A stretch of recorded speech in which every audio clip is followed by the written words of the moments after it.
Hola amigos, en esta oportunidad vamos a enseñar los adjetivos de tamaño en quechua.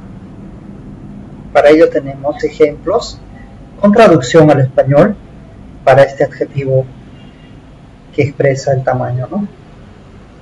Entonces comencemos. Uchuy, el primer adjetivo en quechua, uchuy. Uchuy quiere decir pequeño. Uchuy, pequeño. Ejemplo, tenemos uchuyruna. Uchuyruna quiere decir en el español hombre pequeño. Uchuyruna, hombre pequeño. Camaya, el otro adjetivo, camaya. Camaya quiere decir mediano. Ejemplo, camaya kasta apamunki. Camaya kasta apamunki quiere decir traes el mediano. Traes el mediano. Hatun, el otro es hatun. Hatun quiere decir grande. Para ello tenemos este ejemplo. Hatun runa. Hatun runa quiere decir hombre grande.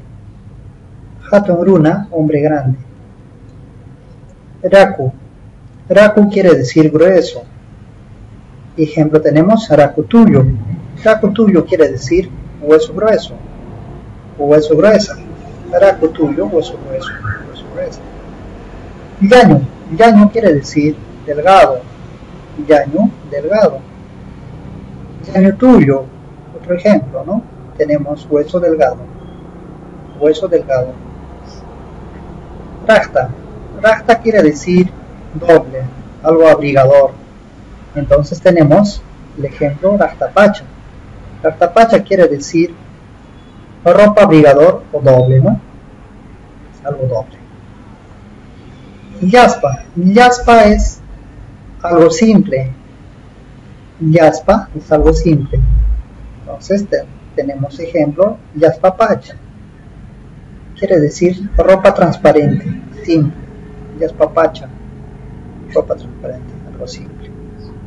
Bueno amigos, llegamos a la parte final de estos adjetivos, de los tantos adjetivos que hay, y este es uno de ellos. Para poder adquirir estos PDFs, los libros de Inca Language, de quechua traducido al español, con toda su traducción, tenemos pues en la página oficial que es Inca Language, incalanguage.com. También tenemos en Hotmart, son productos digitales que se venden ahí. Bueno, muchas gracias.